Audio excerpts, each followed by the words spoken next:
like I said, anybody in the industry can contact me, just Justin@artof.repair, shoot me an email.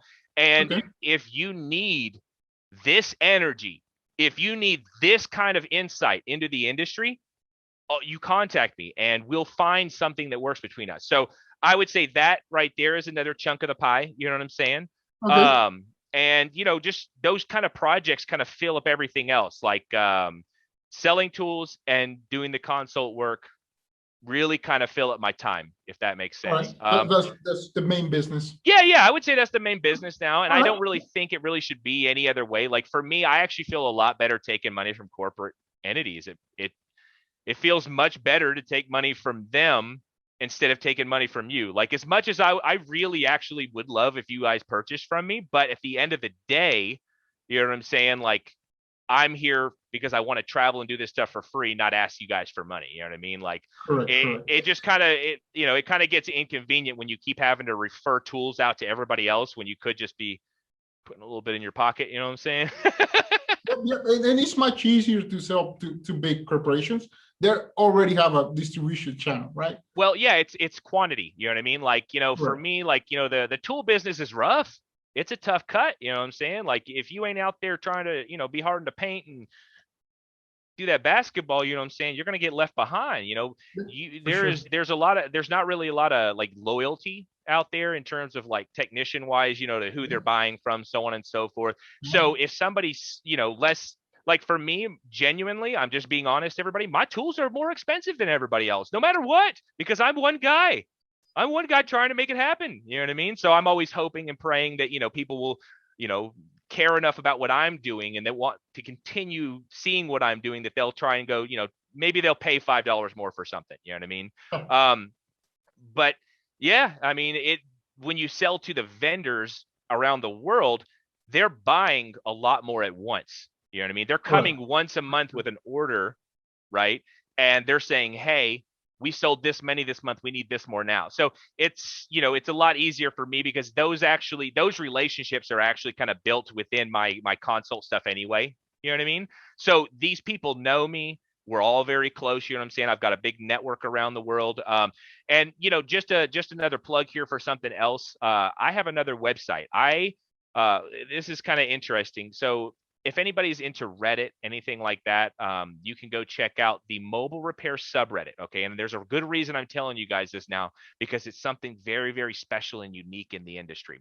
The mobile repair subreddit is the absolute cleanest, nicest, no advertisement group on the. Everybody's trying to copy it right now. Y'all see everybody, no advertisements, when before it was full of Chinese craziness, right?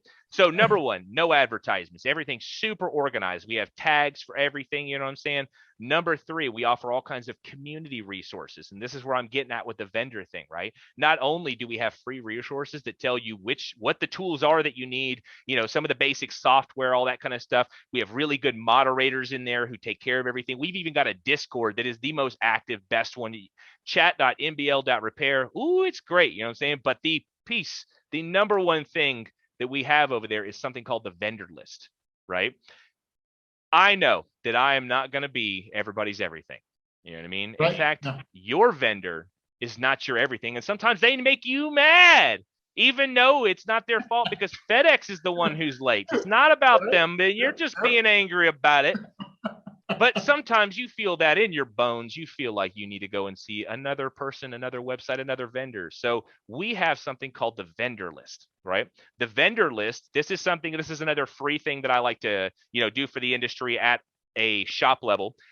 Basically, anywhere in the world, for the most part, we have quite a few vendors on there. You go in there and we have audited vendors that I've like talked to, vendors that I've asked them the questions that you haven't thought of yet. You know what I mean? Like they know that like I can show up at their place and like go in their building and go in their warehouse. You know what I'm saying? People that actually have buildings, that have staff, that kind of stuff. So if you go check out the mobile repair subreddit, r/mobile repair, or the short link is mbl.repair, go check out the vendor list and you can actually find a vendor near you that is like legit. You know what I'm saying? They have to pay to be on that list. They don't want to screw it up. You know what I mean? Like, All right. Yeah. Yeah. so that's That's great. That's great because as a shop, as a repair business, as a business owner, we would like to see auctions Sometimes it's more faster, better customer service, Yeah. things like that, or Yeah. parts.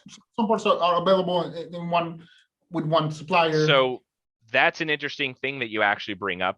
So the deal is the vendor list itself.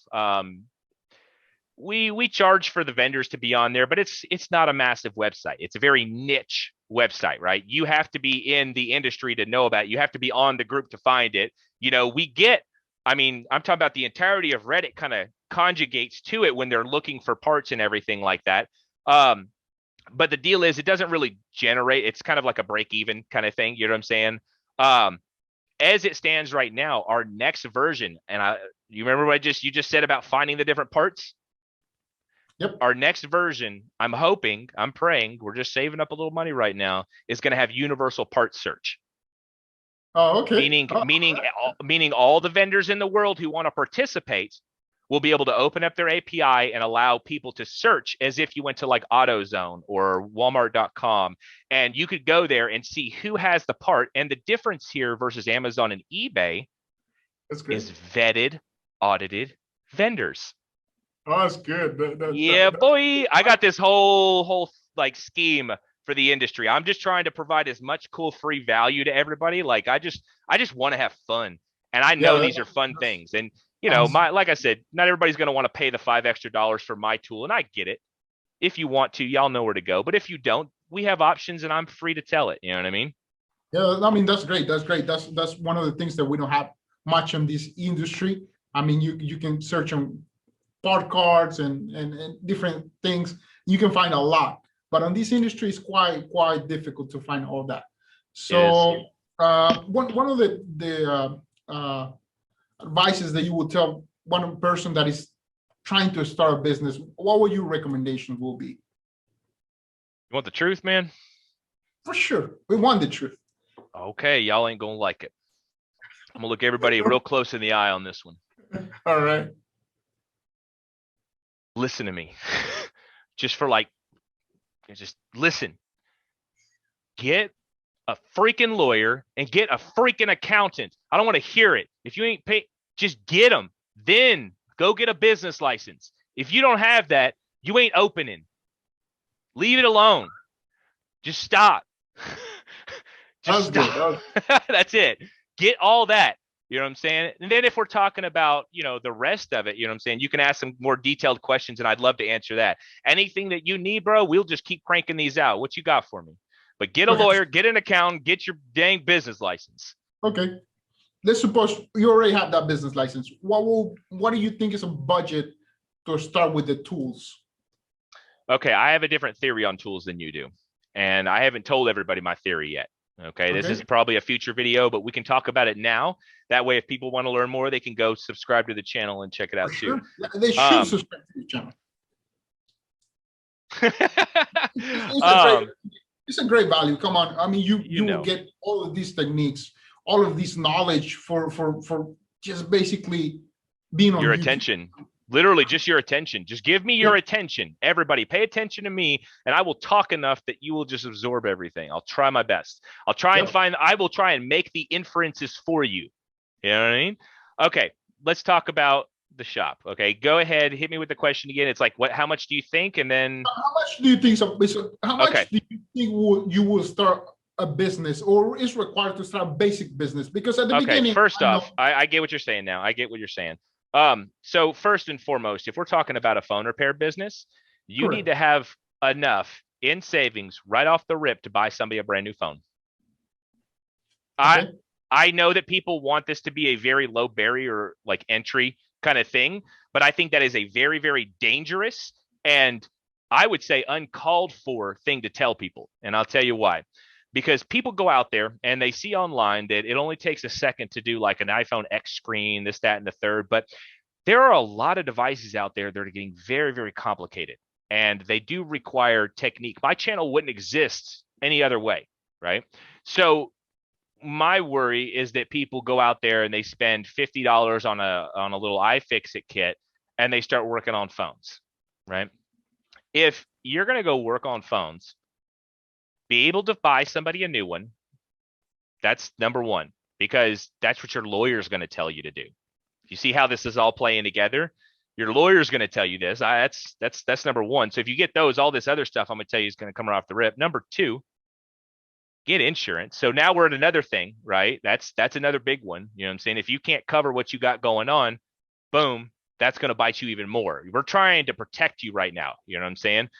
I don't care about you opening up a phone yet. You know what I'm saying? Like, calm down, right? We're still talking about the tools, but make sure you get these things, because Yep. it's like you wouldn't go buy a nice camera lens and then go buy a $10, or you wouldn't go buy a nice camera lens and go shoot with it without putting another very nice filter on the front to protect it. Would you? Correct. Nobody. Any photographer in the audience will literally go, well, he's got a point. And you also wouldn't go and put a low quality one on there because you spent $10,000 on one to put a $5, filter on there, right? So if we apply that to this industry, having your basic insurance to cover any kind of theft, any kind of fraud, anything like that, having enough money to cover somebody's goof up, because you only get one reputation. And as Yep. soon as somebody goes online and lights you on fire, I'm sorry. No, it's true. And this is why I'm talking about this first. You know what I'm saying? But if we get past that and we're talking about tools, what I just told you has some prerequisites for tools. And maybe people aren't catching it yet. You don't want to spend that money on somebody's phone. So you've got to buy the proper tools to make sure that that's not a thing. Okay. Right. I don't care if you're a screen flipper. I think there are prerequisites, and I do not, under any circumstance, think this is something that anybody should just be. I'm sorry. I just don't think anybody should go out there and say it's like a mobile mechanic who has one wrench. What? How is he contributing to the industry, right? You might be contributing to yourself, but you're actually bringing the bar lower overall, right? Right. And I know that this is kind of a tacky on people. I know people, I just want to get in super cheap. This truly isn't that industry. Okay. It's just not. We Correct. need to be learning from the inside out. Okay. When you work on something with a car, things are big enough that you're able to see it, you're able to decipher it, you're able to diagnose it. They're big things, right? When you work on a car, you have a multimeter. You learn on day one, right? All that stuff translates. If you know basic electrical diagnostic, it translates. But if you can't see it, what are you doing? If you can't see it and you haven't touched it at a board level, period, you don't really know how to take off a connector, Yep. right? You don't really understand the consequences of your actions. And those consequences are where we start getting those cracks in the learning process, where you're buying people phones, right? I'm genuinely not telling everybody. What I'm telling people right now is not ending up with telling everybody to go spend a couple $1,000s. I literally just was hoping that, everybody who listened up to this point, all the crappy people have left, right? All you guys need, number one, is some basic optical microscope first. I'm sorry, it's a little bit more expensive. That is the number one requirement. Okay. Once you can get past that, I'm not telling you to go buy soldering gear on the first day. I think it would be much smarter. What I'm Correct. telling you is to get a microscope. Now, this guy right here, it's a couple $100, but if you wanted to, you could go buy something used. You don't technically have to buy the camera and the nice upgrades. You can theoretically get something called an inspection microscope. I do genuinely think that these are a waste of money, but I'm telling people about this because it's cheap and I know it works. Okay. An inspection microscope usually is like a very anemic version of this guy right here. And you can see things with it, right? If you can't see what you're doing, you're not doing anything with it. So what I'm telling you here is you spend about $150 on this. Okay. And at this point, when you take a phone apart, you buy one that's like, go buy an iPhone 4. I don't care what it is. They're $20. So we're up to like 170 right now, right? So $170, you buy a working iPhone 4 and you go and you buy this inspection scope. You can buy a used one probably for 75 to $100. So you see how cheap it's getting, right? Correct. But there's a reason here. So you take your old iPhone and you put it in the microscope and you start taking your tools and you start to carefully take it apart, right? You're trying to find the hand skills. You're trying to refine how you feel about it. Because what you're going to do is right off the rip, you might damage something. You know what I mean? And if you can't see what you damaged, now you're at that point in the entire process where you're telling the customer, I don't know. And you look like a freaking idiot. Right? Yeah, yeah. And you bring that industry level down. You're not, you think, people start thinking these people doesn't know anything. So now, and the ultimate irony of my entire career is that I'm a mall kiosk dude. I am truly and utterly despised among the entire industry. Oh, you worked at a mall kiosk? Well, I'll smoke you with a soldering iron. But that's where it comes from. You know what I'm saying? It comes from those really, really cheap entry level shops. How much does it cost to get in a mall?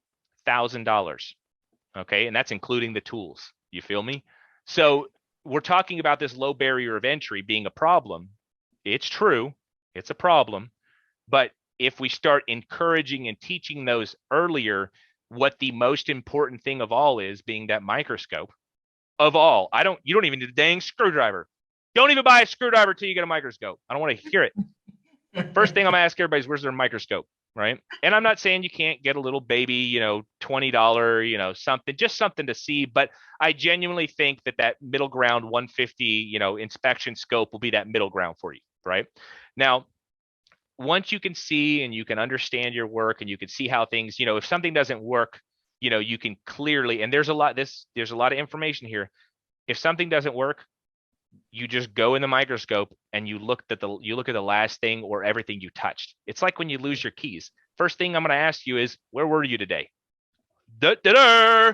You know what I'm saying? Like, you take it in your microscope, and now hear me out. Let's what's the word here? Forgot my word for a minute here, but let's play together let's role play. Here we go. Let's role play for a minute here. Customer comes up, you break their stuff, you don't know what happened. You're like, I don't know. I think it's shorted out. Don't ever say that. If you don't know what something means, don't tell it to somebody, because somebody's going to know more than you, and they're going to say something to you about it, and you're going to look foolish. When you say stuff like the short, or like, some this, that, and the third, you know what I'm saying, and it's unfixable, you're making the industry look bad, right? But then when you get the microscope and you say, I was working on your device, it seems like something is damaged right here. Would you like to see it? I am going to have to either work on or involve a more advanced specialist with this. Don't worry though, because of the policies we have here, regardless of how it happened, if you're sure it happened, you can be honest with them. If you're not sure, which is how it mostly happens, you can say, since we have this policy where we take care of our customers, you can see here what's wrong. We're going to have this sent off and we're going to get taken care of it, right? That is a totally different situation. That is a totally different situation for the industry, for your customer, for everything, for your review. Like, oh, my nose is itching today. Oh, allergies. But so we literally haven't even passed the $170 mark yet. We haven't even bought a screwdriver yet. You know what I'm saying? But you're already seeing, if you take everything I just said for the last like 20 minutes, starting with get a lawyer, you're in such a better spot